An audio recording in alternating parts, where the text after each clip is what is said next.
What's up mga quiz, mga atis? Welcome back sa aking channel. This is Quiz Alan. At ngayong araw papanoorin natin yung pinakabagong collaboration between ABS-CBN Entertainment at ng Prime Video Philippines. At ito yung series na pagsasamahan muli ng dalawang sikat na kapamilya stars, si Janine Gutierrez at si Jericho Rosales, na may titulong The Loyalty Game. So hindi ko na ito papahabain pa. Papanoorin na natin video at later ibibigay kong reaction at opinion ko on the set series. So let's go!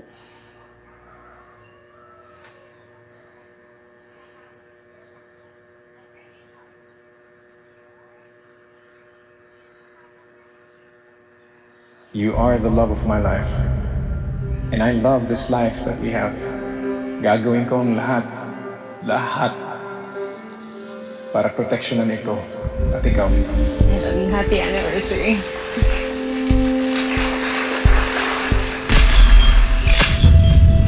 Well, nagising ako kanina, wala ka. Saan ka galing? I was here with them, sleeping beside you.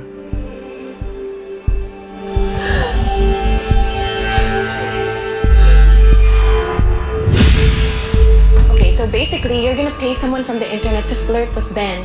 Tapos titignan nila if he flirts back, if i-deny niya na may asawa siya, or if itataboy niya yung tester. That's not gonna work. I'm telling you, this works. Kayo pa lang po kasi yung nanghingi ng resume para po sa loyalty tester. Gusto niyo po bang malaman kung ilan na po yung na-test ko? I don't treat this as a normal thing. I need assurance that this is safe, that I can trust you. How much is it again? Ayan po ma'am, depende po yan sa ipapagawa niyo po sa akin. Kayo po ang magsasabi kung 50K per week. Ho? My husband is different. May hindi sinasabi sa akin si Ben. May tinatago. Okay po, ma'am.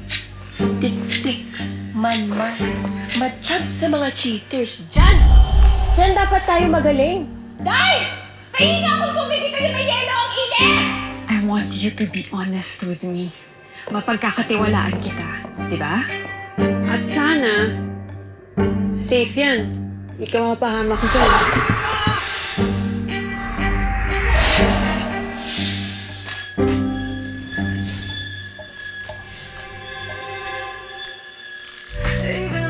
How does a woman forgive a man who cheated on her? Tapos mo ibigay lahat. Your love, your loyalty. Hindi nangyayari sa atin yun. Hindi. Hanggang kailan ba tayo magtatago ng ganito? The longer they stay hidden.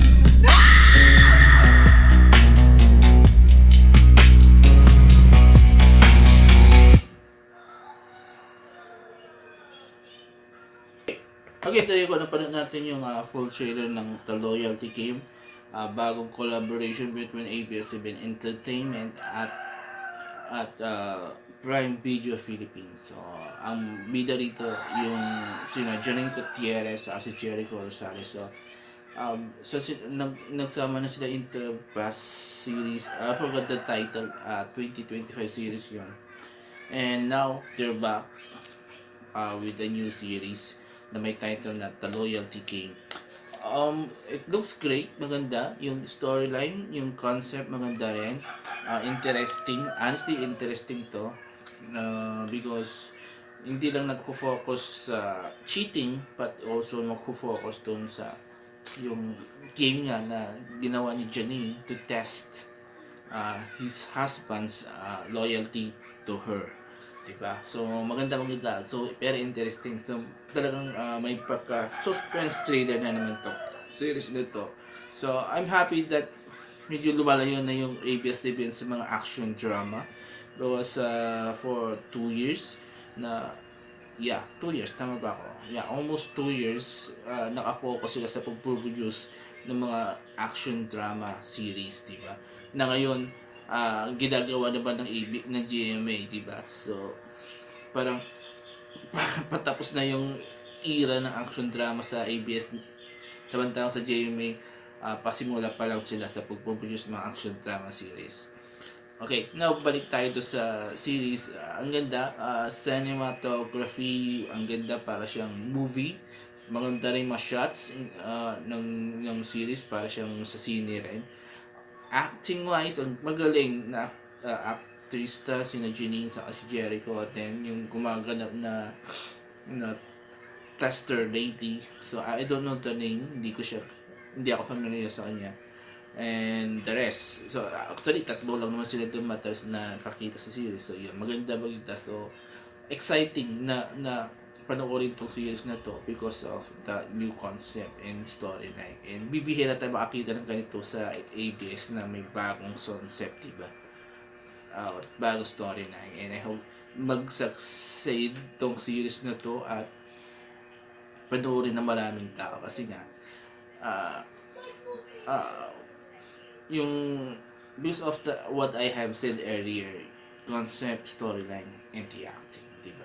So kayo mga quiz mga atis, are you excited with this series with Janine and Jericho na may title na Loyal Game? Then mag-comment kayo dito sa baba, and kung nagustuhan nyo naman bigay kong reaction at opinion regarding this series, mag-comment kayo dito sa baba, and I will read all your comments and I will try to interact with you guys. So there you go. So maraming salamat. Have a nice day and bye-bye.